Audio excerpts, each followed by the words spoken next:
To your voice, your vote now. More than 430,000 Coloradans have already cast a ballot. Voting by mail is not a new system for us, but it is for many states adapting to election changes amid the pandemic. In fact, Colorado is one of only 5 states that was regularly voting by mail-in ballots before COVID-19. Tonight, Good Morning Colorado anchor Bryn Carmen explains why Colorado is considered one of the safest and most secure states to vote in and a model for the rest of the nation.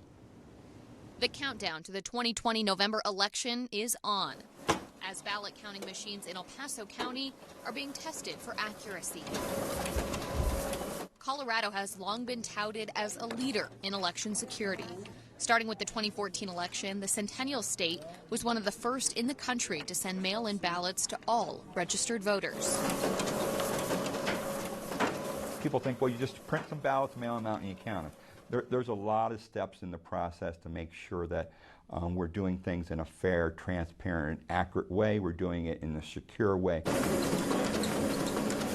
With 12 elections completed this way, El Paso County Clerk and Recorder Chuck Browerman says it's a tried and true system. And a few years ago, the county's ballot counting machines were certified by a federal agency.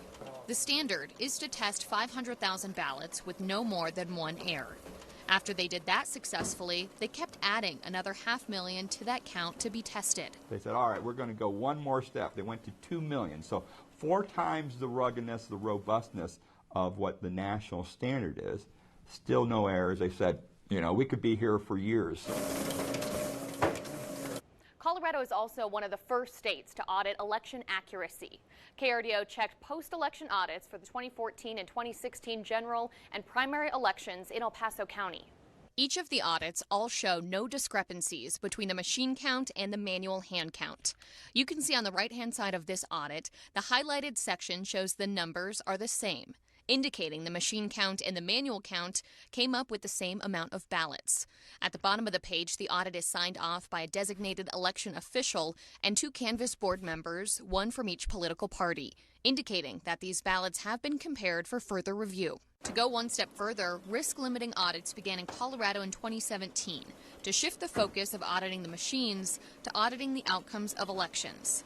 This change gives close races more scrutiny by examining a larger sample of ballots compared to the reported results. The process starts by selecting a risk limit, which was determined to be at 9% for the 2017 coordinated election, meaning that if there were any erroneous winners in the initial results, the audit will catch at least 91% of them. During the 2018 and 2019 elections, the risk limit was decreased to 5%, meaning there was a 95% probability that the audit will discover an incorrect outcome.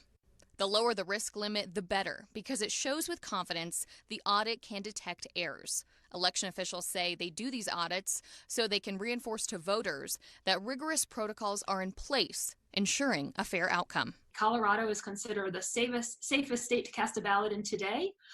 One large part of that is because of how dedicated we are to always innovating when it comes to cybersecurity. And actually also because of our use of vote by mail. Secretary of State Jenna Griswold says she's been contacted by many election leaders from other states seeking advice. I've been working across the nation with both Republican and Democrat secretaries of state and urging them to expand vote by mail, to adopt drop boxes like we have, to do signature verification like we do. Griswold says that signature verification is one of the most important parts about mail-in voting in Colorado. The process starts with an election judge making sure that the ballot is signed. And after that, ballot counting machines will compare a signature on file for the voter to the signature on the ballot. If there's a concern that the signature doesn't match, the ballot will be pulled out and election officials will investigate to make sure the signature belongs to the person voting.